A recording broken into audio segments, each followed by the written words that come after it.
Awal cerita kita diperlihatkan pada ketua OSIS bernama Inukami Suzune dan juga wakil ketua OSIS yang bernama Ryusen Kazuki. Mereka ini menjadi sorotan di antara para murid, berbanding terbalik dengan seorang murid yang bernama Usato.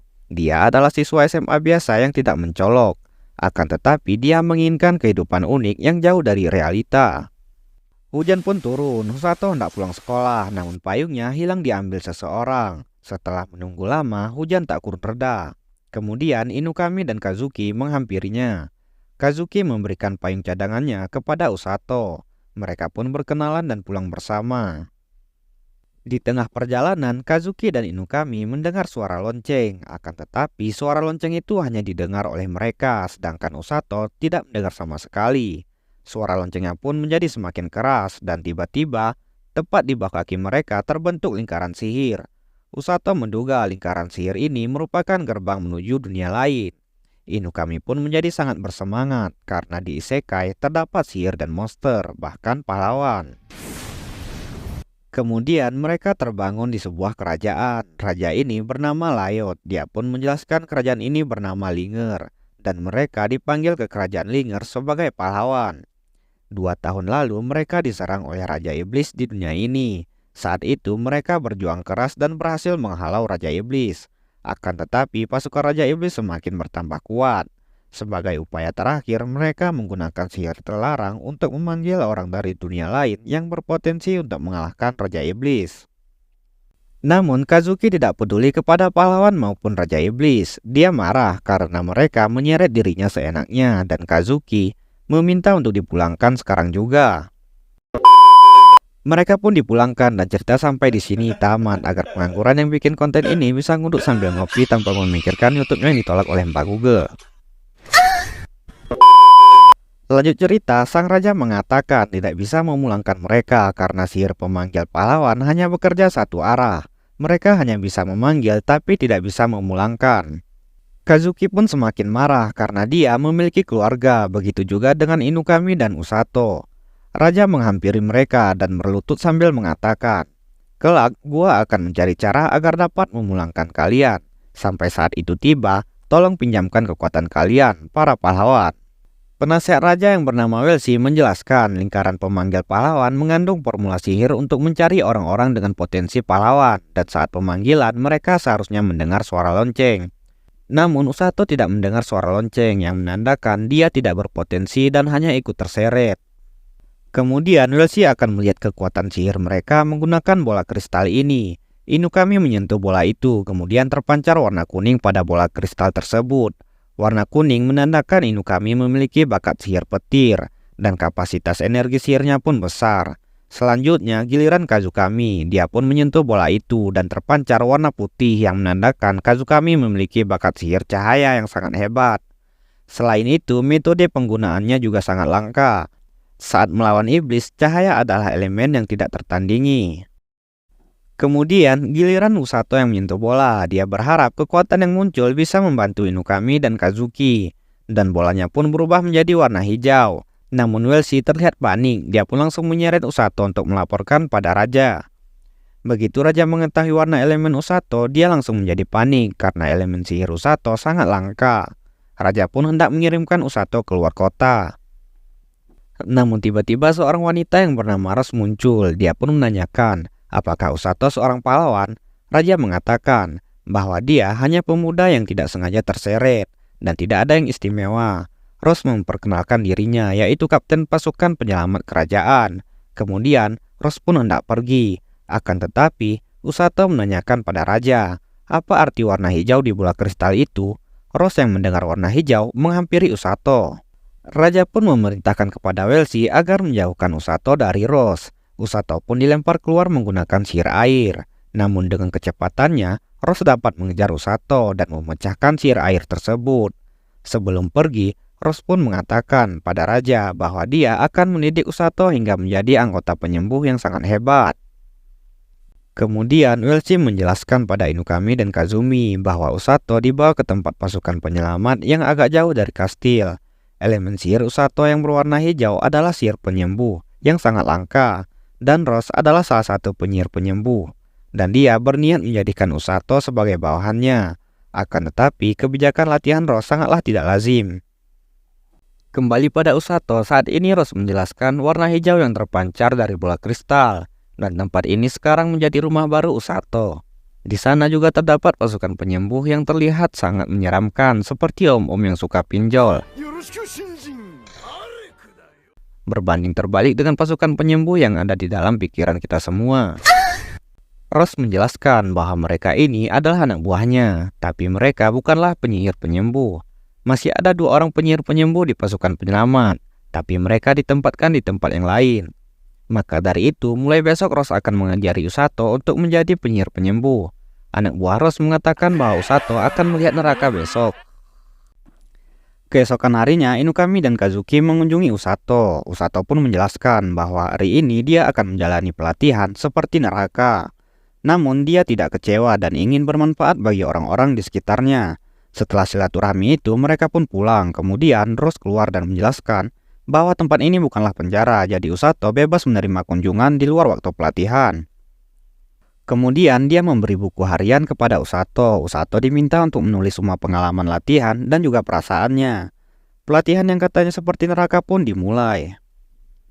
Pelatihan hari pertama ternyata cukup mudah. Usato disuruh untuk memegang dadanya. Hal ini bertujuan untuk merasakan energi sihir. Selanjutnya dia harus membaca buku. Di buku itu memperlihatkan lokasi kerajaan ini bersebelahan dengan negeri iblis. Dan sudah jelas bahwa kerajaan ini merupakan target mereka. Usato diminta untuk membaca buku ini yang bertujuan untuk memberinya pengetahuan mengenai negeri ras dan monster di dunia ini. Hari kedua, Usato dilatih berlari. Hari ketiga juga sama, dia berlari sampai tubuhnya lemas karena nyeri otot. Nyeri otot? Karena sudah tidak sanggup lagi, Usato pun terjatuh lemas. Rose pun datang dan menampar lutut Usato.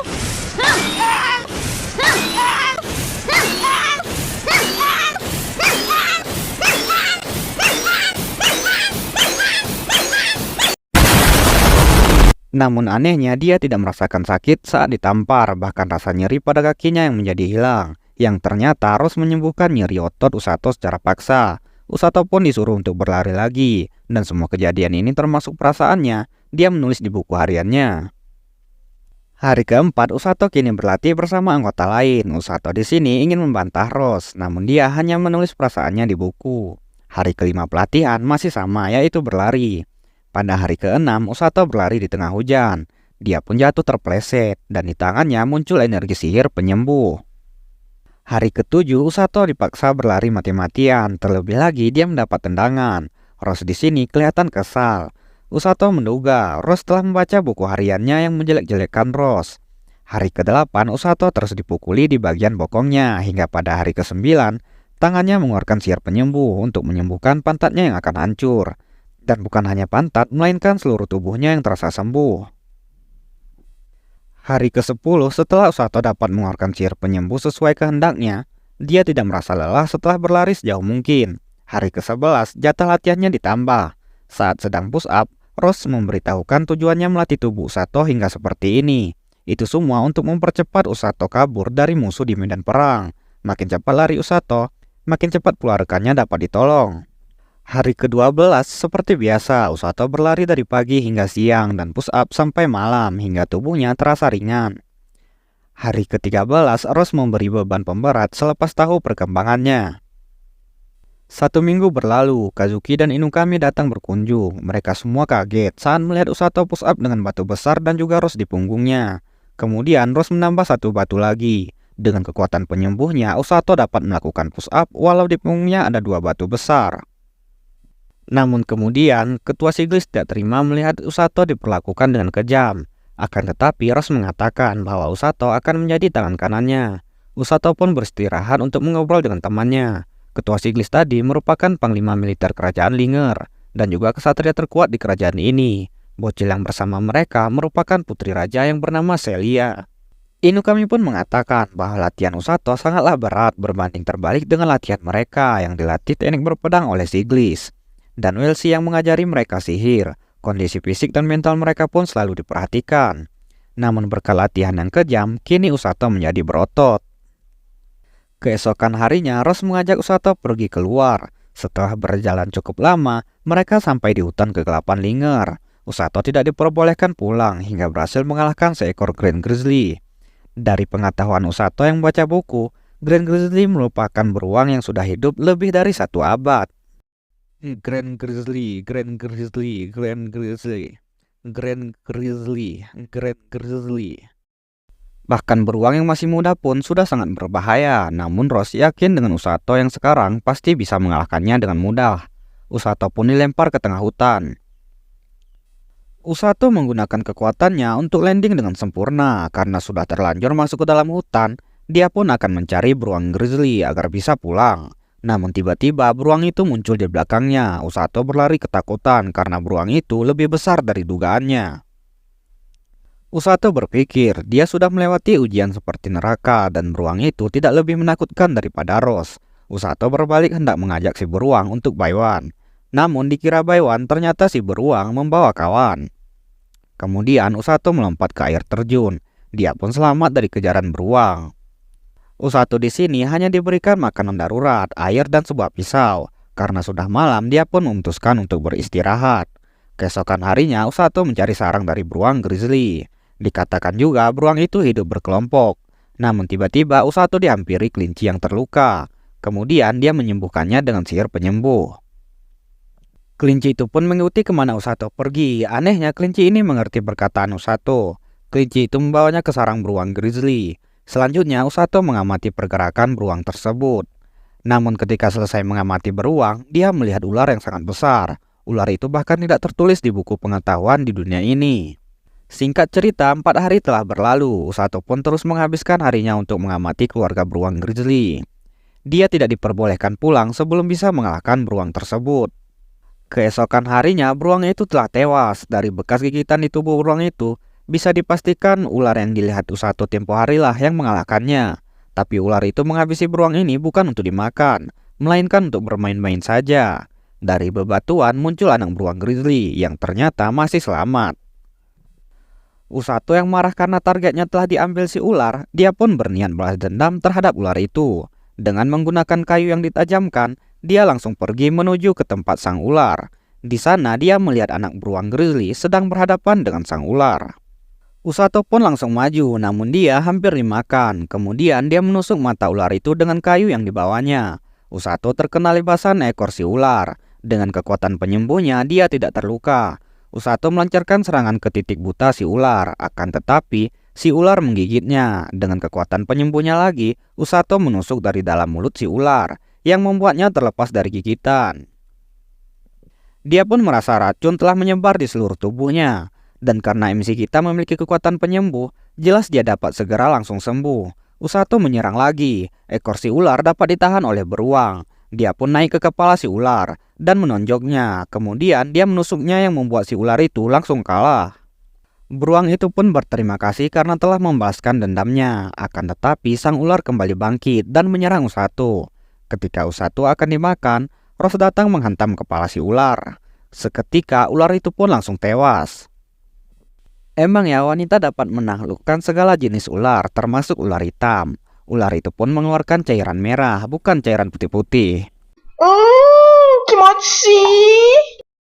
Ross di sini bersama kelinci yang selalu menemani Usato di dalam hutan. Kelinci ini bernama Kuruku.